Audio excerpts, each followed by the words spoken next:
Chapter 13.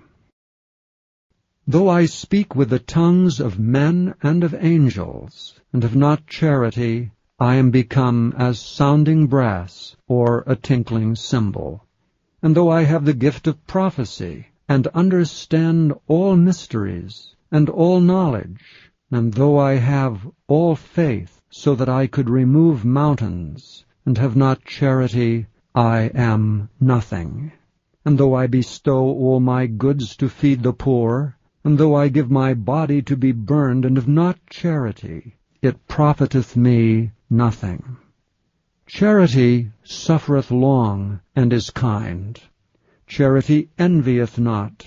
Charity vaunteth not itself, is not puffed up, doth not behave itself unseemly, seeketh not her own, is not easily provoked, thinketh no evil, rejoiceth not in iniquity, but rejoiceth in the truth, beareth all things, believeth all things, hopeth all things, endureth all things. Charity never faileth. But whether there be prophecies, they shall fail. Whether there be tongues, they shall cease. Whether there be knowledge, it shall vanish away. For we know in part, and we prophesy in part. But when that which is perfect is come, then that which is in part shall be done away. When I was a child, I spake as a child, I understood as a child, I thought as a child. But when I became a man, I put away childish things. For now we see through a glass darkly, but then face to face. Now I know in part, but then shall I know even as also I am known. And now abideth faith, hope, charity. These three, but the greatest of these is charity. Chapter 14. Follow after charity, and desire spiritual gifts, but rather that ye may prophesy. For he that speaketh in an unknown tongue speaketh not unto men, but unto God. For no man understandeth him, howbeit in the Spirit he speaketh mysteries. But he that prophesieth speaketh unto men to edification, and exhortation, and comfort. He that speaketh in an unknown tongue edifieth himself, but he that prophesieth edifieth the church. I would that ye all spake with tongues, but rather that ye prophesied, for greater is he that prophesieth than he that speaketh with tongues, except he interpret, that the church may receive edifying. Now, brethren, if I come unto you speaking with tongues, what shall I profit you, except I shall speak to you either by revelation, or by knowledge, or by prophesying, or by doctrine? And even things without life-giving sound, whether pipe or harp, except they give a distinction in the sounds, how shall it be known what is piped or harped? For if a trumpet give an uncertain sound, who shall prepare himself to the battle? So likewise ye, except ye utter by the tongue words easy to be understood, how shall it be known what is spoken? For ye shall speak into the air. There are, it may be, so many kinds of voices in the world, and none of them is without signification. Therefore, if I know not the meaning of a voice, I shall be unto him that speaketh a barbarian, and he that speaketh shall be a barbarian unto me. Even so ye, forasmuch as ye are zealous of spiritual gifts, seek that ye may excel to the edifying of the church. Wherefore let him that speaketh in an unknown tongue pray that he may interpret. For if I pray in an unknown tongue, my spirit prayeth, but my understanding is unfruitful. What is it then? I will pray with the Spirit, and I will pray with the understanding also.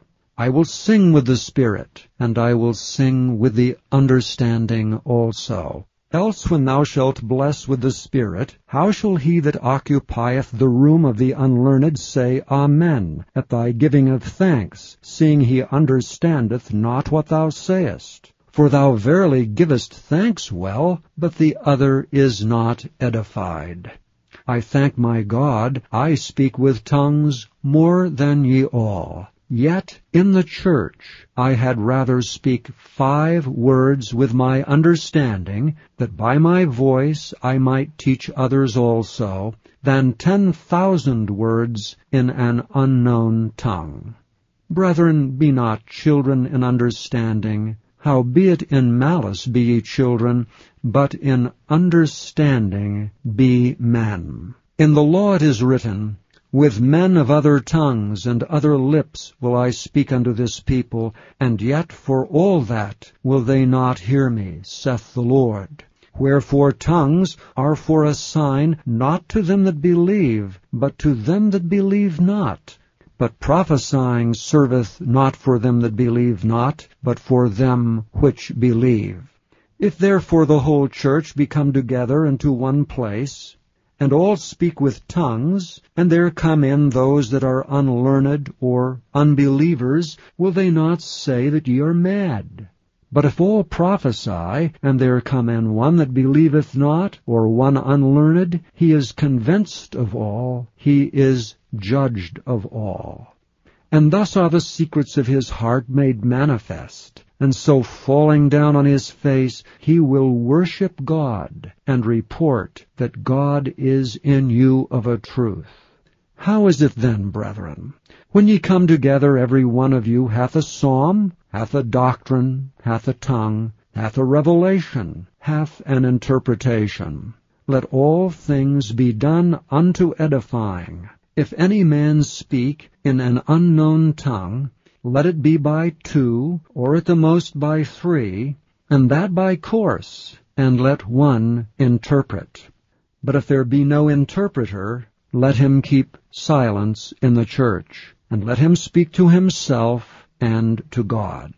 Let the prophets speak 2 or 3, and let the other judge. And if anything be revealed to another that sitteth by, let the first hold his peace. For ye may all prophesy one by one, that all may learn, and all may be comforted. And the spirits of the prophets are subject to the prophets. For God is not the author of confusion, but of peace, as in all churches of the saints.